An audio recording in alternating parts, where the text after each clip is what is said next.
இனிமே கண்ணை மூடிட்டு கடலை எண்ணெய் வாங்கலாம். ஏன்னா மந்த்ரா கடலை எண்ணெய் இதயத்தின் தயாரிப்பு. வறுக்க பொரிக்க ஏன் எல்லா சமையலுக்கும் மந்த்ரா தான். மந்த்ரா கடலை எண்ணெய், அபார ருசி, ஆரோக்கியமான உடல் நலம். மணிப்பூரில் 2023ஆம் ஆண்டு மே மாதம் குக்கி பழங்குடியினர் நடத்திய ஊர்வலத்தில் தாக்குதல் நடந்தது. அதன் பிறகு குக்கி மெய்ட்டி இன மக்களிடையே மிகப்பெரிய கலவரம் வெடித்தது. இரு தரப்பினரும் கடுமையாக மோதிக்கொண்டனர். கலவரத்தில் 260க்கும் மேற்பட்டவர்கள் கொல்லப்பட்டனர். ஆயிரக்கணக்கானோர் தங்கள் வீடுகளை இழந்தனர். இரு தரப்பைச் சேர்ந்த ஆயுத குழுக்களும் தொடர்ந்து மோதலில் ஈடுபட்டு வந்த நிலையில் கடந்த ஆண்டு பிப்ரவரி மாதம் பைரோன் சிங் தலைமையிலான பாரதிய ஜனதா அரசு ஆட்சியிலிருந்து விலகியது. அங்கு சட்டசபை முடக்கி வைக்கப்பட்டது.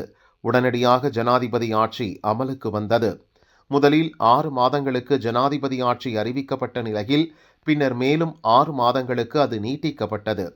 கலவரம் வன்முறை ஓய்ந்த நிலையில் மீண்டும் அரசு அமைக்கும் முயற்சியில் பாரதிய ஜனதா ஈடுபட்டது.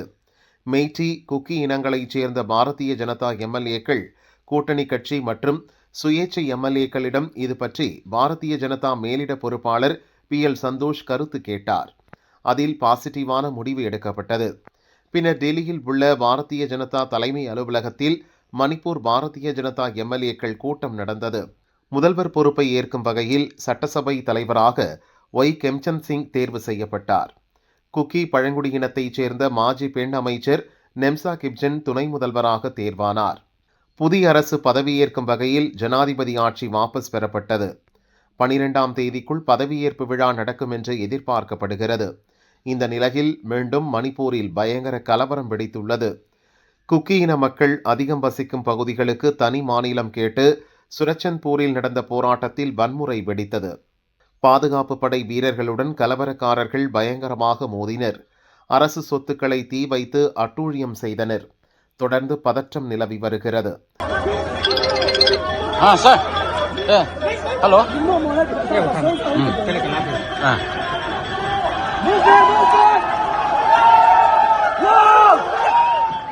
No, never. Still going on.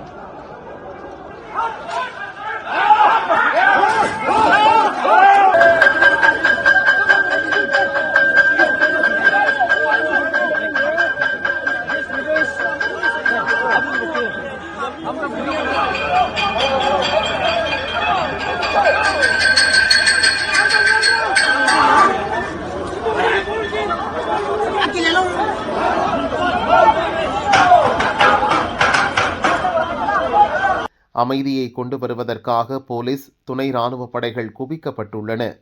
வீரர்கள் கலவரத்தை கட்டுப்படுத்தும் முயற்சியில் ஈடுபட்டுள்ளனர்.